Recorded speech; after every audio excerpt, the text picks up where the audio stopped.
नमस्कार दोस्तों, आज हम फिर हाजिर हैं भारतीय संविधान की नई क्लास को लेकर। पीछे तक हमने कुछ भागों को पढ़ा। आज जिस टॉपिक पर आज हम पहुंचे उस टॉपिक का नाम है मौलिक अधिकार। मौलिक अधिकार,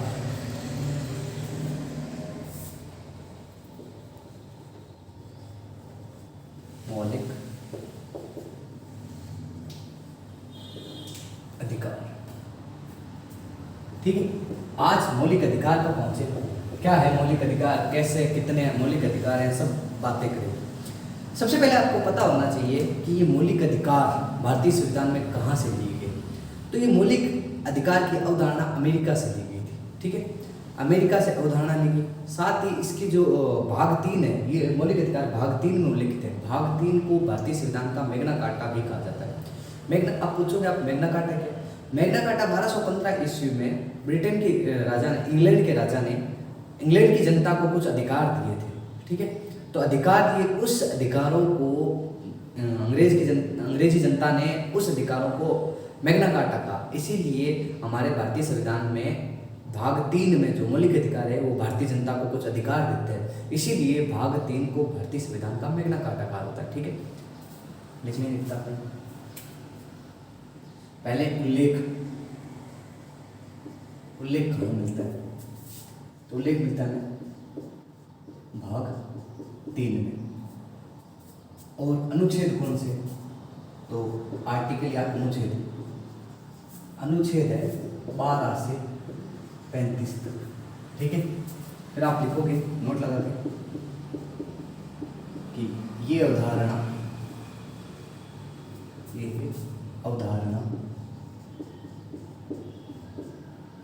अमेरिका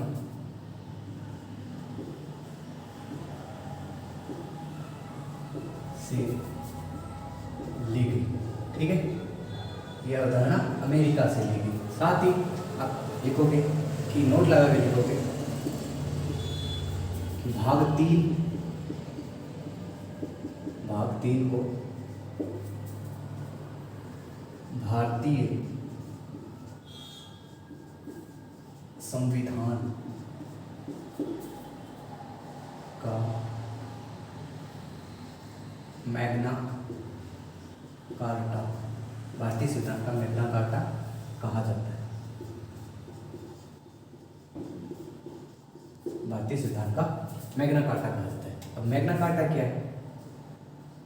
मैग्ना कार्टा, तो इसमें आप लिखोगे कि 1215 ईस्वी में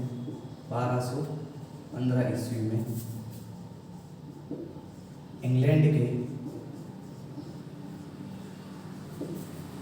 सम्राट या राजा, कुछ भी कह सकते हैं, सम्राट या राजा ने इंग्लैंड की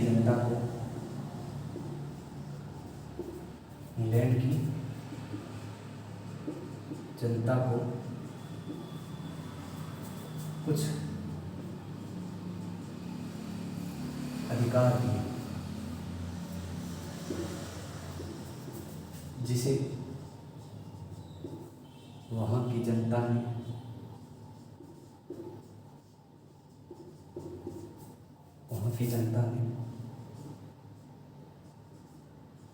मैग्ना कार्टा कहा। ठीक है, वहां की जनता ने मैग्ना कार्टा कहा। इसीलिए भारतीय संविधान का मैग्ना कार्टा भाग 3 को जो मौलिक अधिकार है उनको आप भारतीय संविधान का मैग्ना कार्टा कह सकते हैं। ठीक है, जब मूल संविधान बना तब कुल मौलिक अधिकार 7 हुआ करते थे। वर्तमान की बात की जाए तो वर्तमान में कुल 6 मौलिक अधिकार है। अब आप पूछोगे फिर 7वां एक मौलिक अधिकार हटाया क्यों और कैसे हटाया, क्या कारण हुआ? तो हम बताएंगे कि भाग 3 के अंतर्गत एक मौलिक अधिकार था, अनुच्छेद 31 के अंतर्गत संपत्ति का अधिकार। इसे 44वें संविधान संशोधन 1971 के तहत हटा दिया गया, 1978 के तहत हटा दिया गया था। ठीक है, इसीलिए वर्तमान में भारतीय संविधान में कुल 6 मौलिक अधिकार। आप लिख सकते हो ये नोट लगा के, ये सिंपल लिख लो कि मूल संविधान में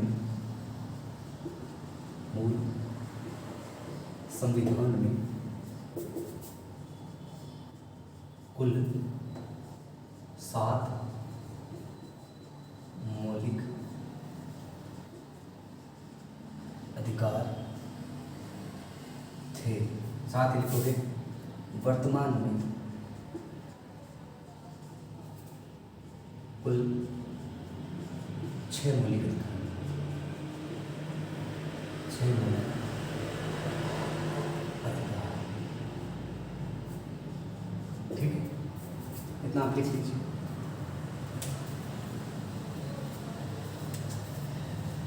स्क्रीनशॉट लेना है, स्क्रीनशॉट ले लीजिए।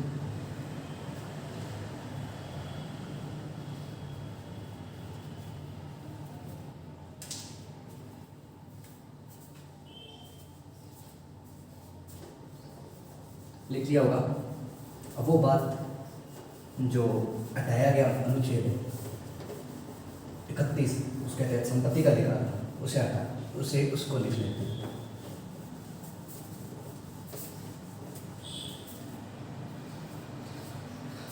नोट लगा के लिखेंगे।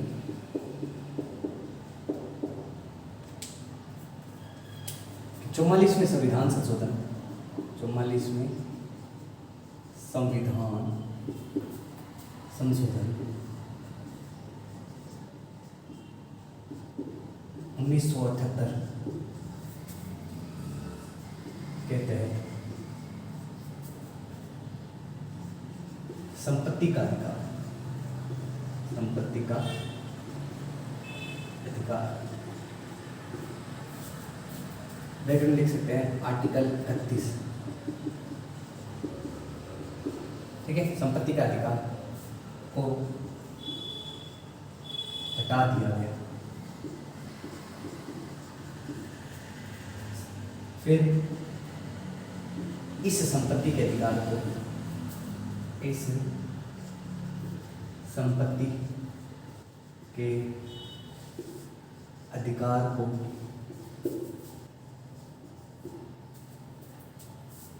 अनुच्छेद 301 के तहत विधिक अधिकार बना दिया। विधिक अधिकार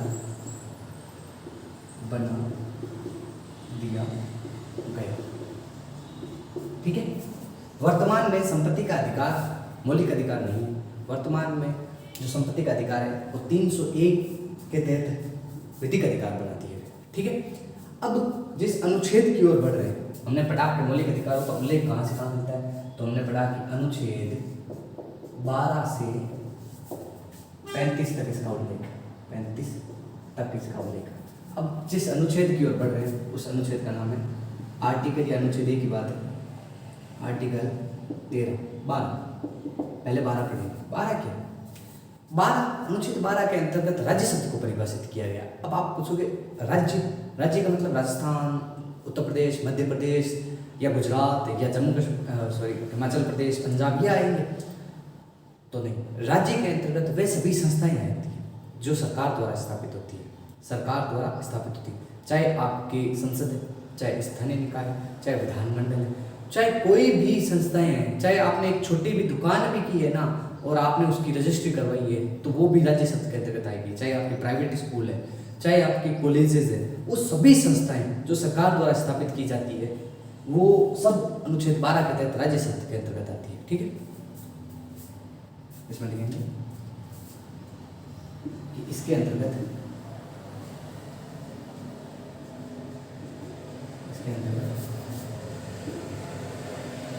राज्य शब्द को परिभाषित किया गया है। लिख सकते हैं साथ में नोट लगा के कि राज्य शब्द के अंतर्गत, राज्य शब्द के अंतर्गत वे सभी संस्थाएं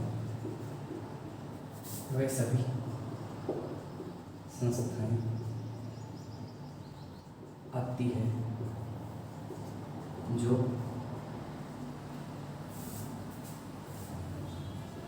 सरकार द्वारा स्थापित की जाती है। ठीक है, इसके अंतर्गत आप बात करोगे क्या क्या आती है, तो जितनी भी आप संसद है आपकी या जितनी भी राज्य सरकार है, आपके राज्य विधानमंडल है, राज्य विधानमंडल, विधानमंडल,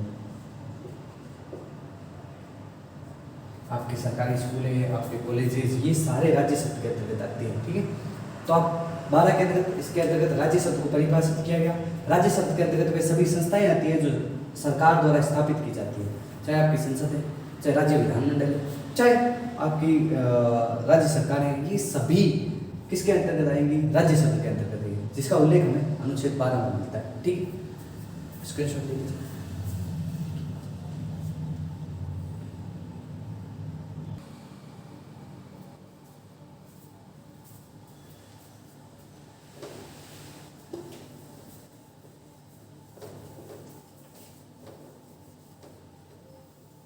अब जिस अनुच्छेद की ओर बढ़ रहे हैं उस अनुच्छेद का नंबर है अनुच्छेद 13।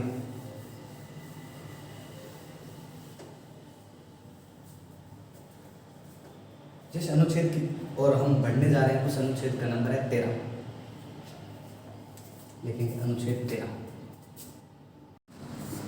अब जिस अनुच्छेद की ओर हम बढ़ रहे हैं उस आर्टिकल का नंबर है आर्टिकल 13। आर्टिकल 13 क्या कहती है कि ऐसी कोई भी विधि जो संविधान का उल्लंघन करती है, ऐसी कोई भी विधि जो संविधान का उल्लंघन करती है वो विधि शून्य होगी। ठीक है, मतलब यानी अनुच्छेद 13 न्यायिक समीक्षा व न्यायिक पुनरावलोकन का आधार माना जाता है। न्यायिक समीक्षा या न्यायिक पुनरावलोकन क्या कहलाता है, यानी ऐसी कोई भी विधि जिसे न्यायपालिका संविधान के आधार पर समीक्षा करती है, ऐसी कोई भी विधि जिसका संविधान के आधार पर न्यायपालिका समीक्षा करती है उसे क्या कहा जाएगा, न्यायिक समीक्षा, न्यायिक पुनरावलोकन कहा जाएगा। ठीक है, लिखेंगे इसमें ऐसी कोई भी विधि, ऐसी कोई भी विधि जो संविधान का उल्लंघन करती है वह विधि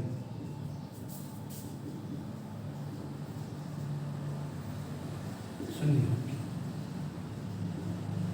क्या होगी, शून्य होगी। तो हम ये नोट लगा कर लिख सकते हैं कि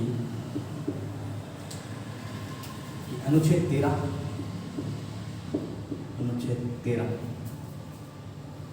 न्यायिक समीक्षा, न्यायिक समीक्षा या न्यायिक पुनरावलोकन, न्यायिक पुनरावलोकन,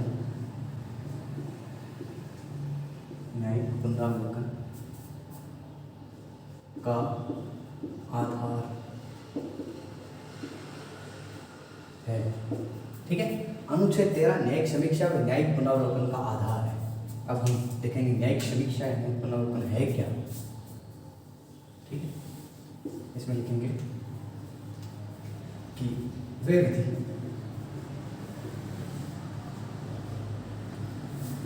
जो संविधान का उल्लंघन करती है उस विधि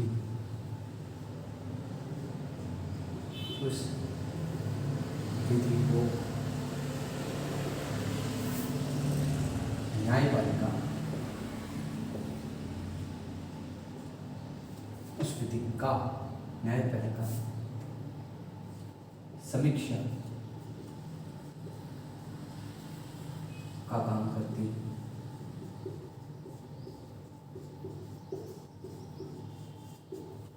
वह न्यायिक समीक्षा व न्यायिक पुनरावलोकन कहलाती है। ठीक है, लिख लीजिएगा एक साथ में एक बात और लिखेंगे आप इसके साथ में, कि नोट लगा कर लिखोगे कि जो बात यहाँ लिखी है ना, कि वे विधि जो संविधान का उल्लंघन करती है उस विधि को न्यायिक समीक्षा, न्यायपालिका समीक्षा का काम करती है, उसे न्यायिक समीक्षा कहा जाता है। इसमें नोट लगा के लिखोगे कि हालांकि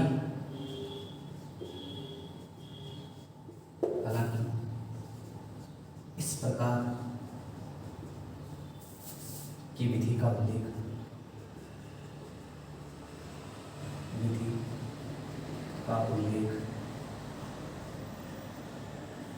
इस प्रकार की विधि का उल्लेख संविधान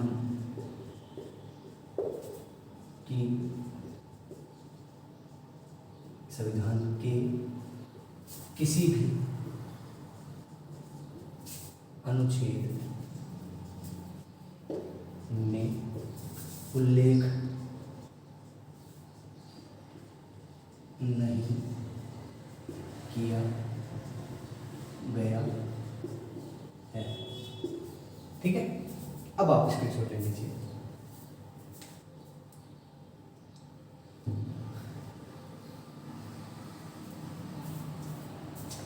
ठीक है, अब आप पूछोगे कि न्यायिक समीक्षा है, न्यायिक अवलोकन क्या है, तो क्या क्या आते हैं, तो अभी हम पढ़ेंगे इसके अंतर्गत क्या क्या आएगा।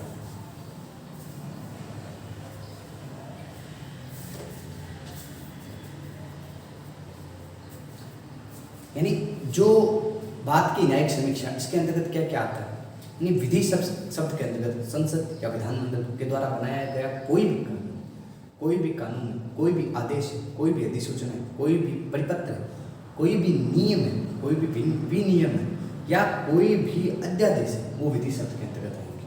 तो हम नोट लगा के लिख सकते हैं कि विधि शब्द के अंतर्गत विधि शब्द के अंतर्गत संसद या राज्य विधानमंडल,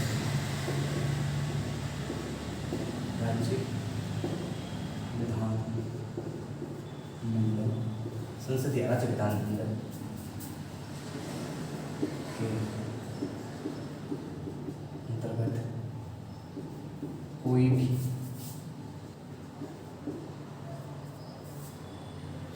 अधिसूचना है, कोई भी अधिसूचना, कोई भी परिपत्र, आदेश, नियम या विनियम या कोई भी अध्यादेश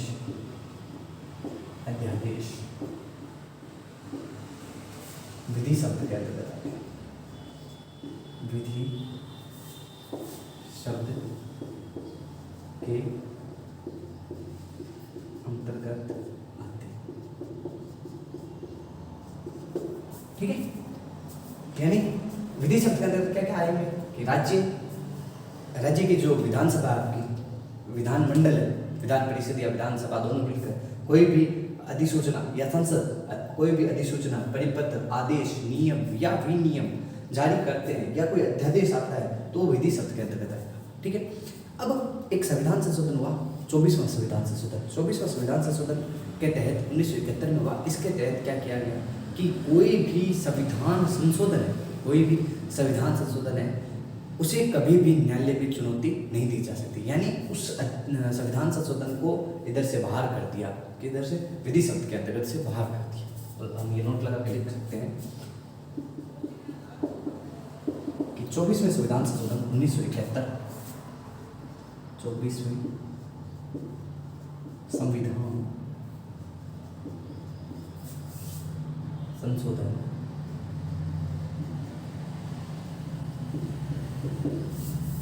1971 के द्वारा ये प्रावधान किया गया, ये प्रावधान किया गया कि संसद द्वारा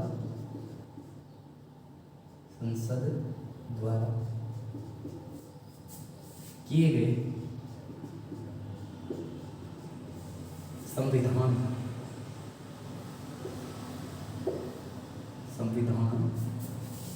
संशोधनों संसद द्वारा किए गए संविधान संशोधनों को अनुच्छेद 13 के अंतर्गत विधि शब्द से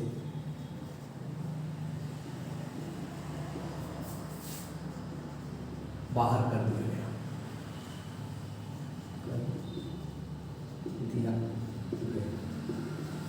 ठीक है, यानी 24वां संविधान संशोधन 1971 हुआ। उसमें यह प्रावधान किया गया कि संसद द्वारा कोई भी संविधान संशोधन किया गया वो अनुच्छेद 13 के अंतर्गत विधि शब्द में नहीं आएगा, यानी विधि शब्द से उसे बाहर कर दिया गया। ठीक है, और पहली बात यह थी कि विधि के अंतर्गत क्या क्या आते हैं कि तो राज्य विधानमंडल या संसद द्वारा कोई भी अधिसूचना है, कोई भी परिपत्र है, कोई भी आदेश है, कोई भी नियम है, कोई भी विनियम है या कोई भी अध्यादेश है, वो सभी विधि शब्द के अंतर्गत आते हैं। ठीक है, स्क्रीनशॉट ले लीजिए आप।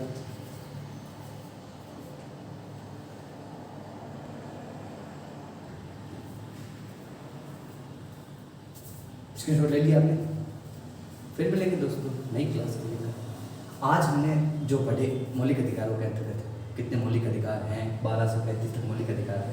फिर हमने पढ़ा कि 12 में क्या है, 13 में क्या है। अगली क्लास में हम फिर मिलेंगे अनुच्छेद 14 से लेकर अनुच्छेद 32 तक जो आपके मौलिक अधिकार है, आपको जो राज्यों के विरुद्ध प्राप्त होते हैं उन अधिकारों के बारे में पढ़ेंगे।